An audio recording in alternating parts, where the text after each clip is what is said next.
Paving this shit crank.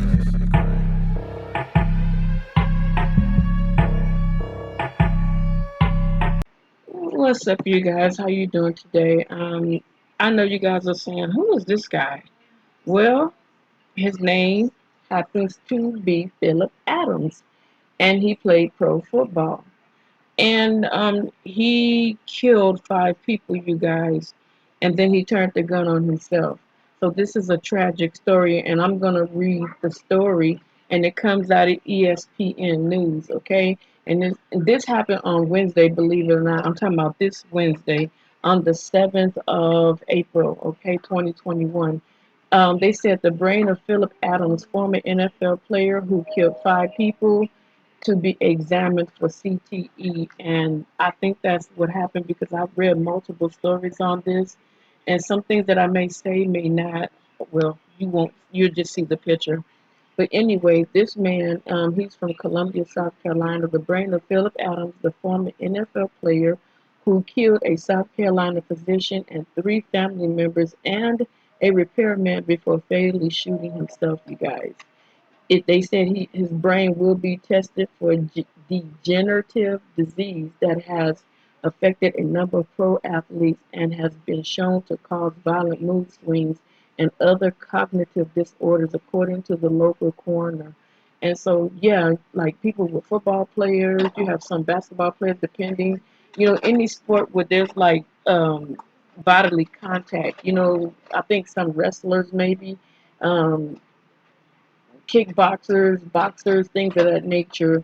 York County Coroner Sabrina Gass said in the statement, issued on Friday that um, she had gotten approval from Adams' family for the procedure to be included as a part of the autopsy, which is good to perform, not just a regular CT scan, because a CT scan is not going to show you the extent of the damage to his brain that was caused by years of being impacted. So I can't remember how many years exactly he has been playing, but it's been enough years for him to possibly develop CTE, you guys.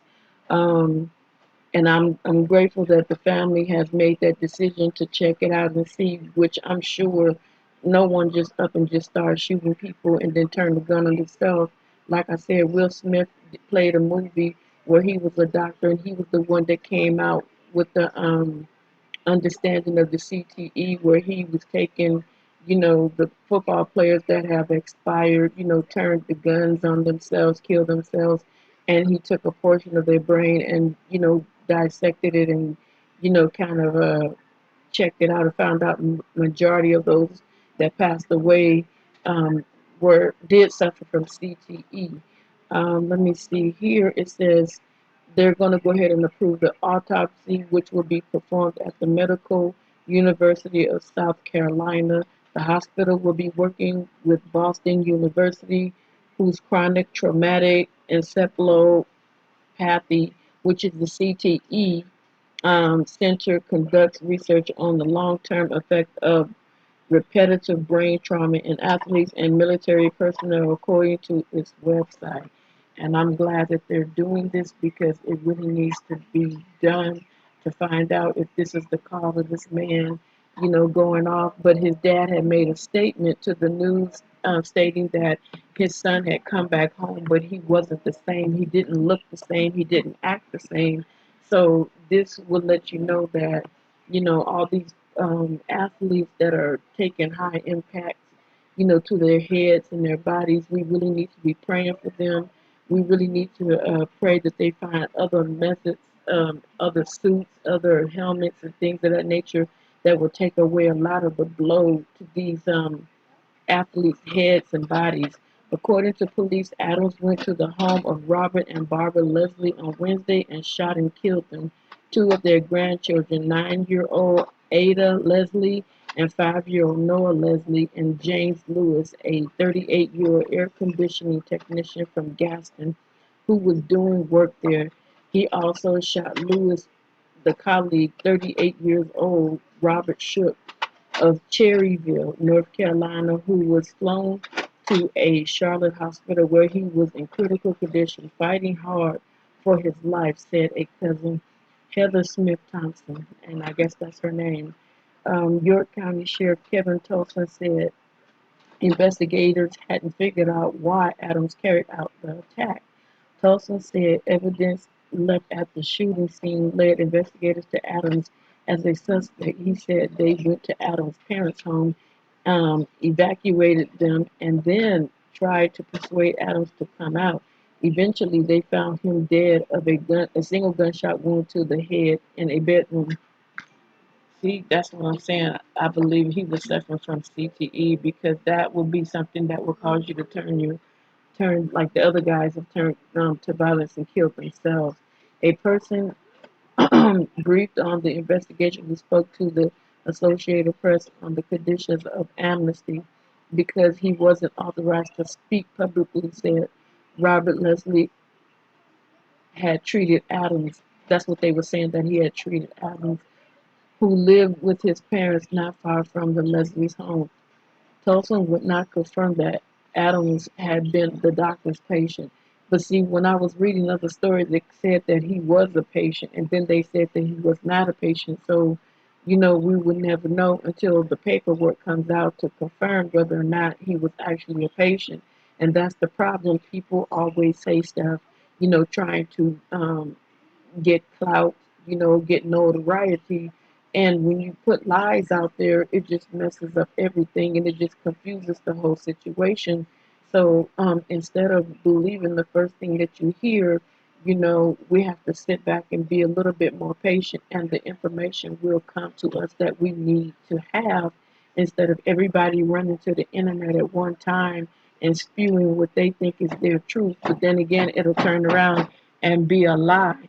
So let me see. It will be months before results are available from the test for CTE, which can only be diagnosed in an autopsy. The disorder has been found in former members of the military, football players, and boxers, and others who have been subjected to repeated head trauma. Like I said, kickboxers as well. A recent study found signs of the disease in 110 of 111 NFL players whose brains were inspected.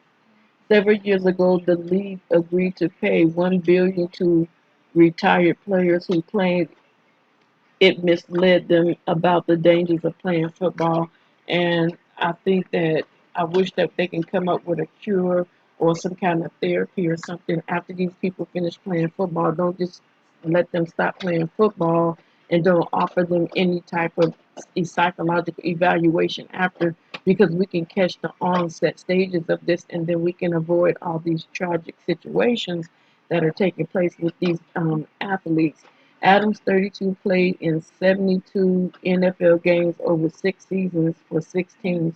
He joined the 49ers in 2010 as a seventh round draft pick of South Carolina State. And though he rarely started, he went on to play for New England, Seattle, Oakland, and the New York Jets before finishing his career with the Atlanta Falcons in 2015. As a rookie late in the 2010 season, Adams suffered a severe ankle injury, resulting in surgery that included several screws being inserted into his leg. He never played for the 49ers again.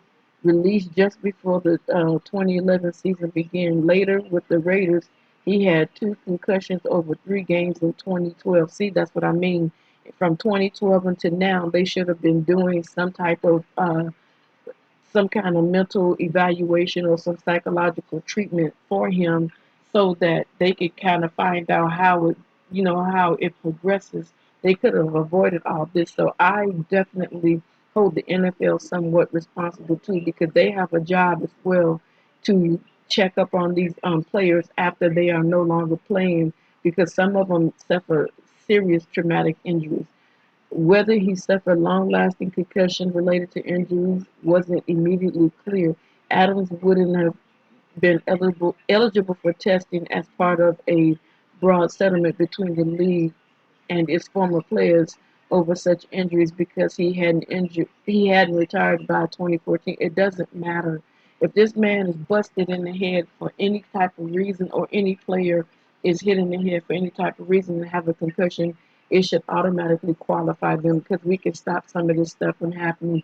You have some NFL players that are living homeless. They're out on the streets and we don't even know about it because they've disappeared, and they're disappearing because they don't know what to do, because they have an injury to their brain. And I think that the NFL should be responsible for this, and not any other, NBA, MLB, NHL, soccer, golf, whatever. They all should be responsible for the players once the players leave that job. It's their job. They should have um, mandatory psychological training every so often, not once a year, twice a year, three times. I would say maybe 5 times a year, just to make sure you're not skipping over someone. Adam's father told a Charlotte television station that he blamed football for problems his son had. Yep. And which might have led him to commit Wednesday's violence. Yep. I can say he's a good kid. He was a good kid, and I think the football messed him up. Alonzo Adams told WCNC TV he didn't talk much and didn't bother nobody. That's what I'm saying. I think that they should be responsible for this, and they can get mad at me if they want to, but I really believe that they should be responsible to follow these people after they finish playing these sports, their job. Follow them, and keep a close watch on them to make sure that they don't do these types of situations anymore. Adam's sister told USA Today that her brother's mental health degraded fast and terribly bad in recent years, and that the family noticed extremely concerning signs of mental illness, including escalating temper and personal hygiene neglect. See, this is why I say that the NFL should be responsible for these people afterward.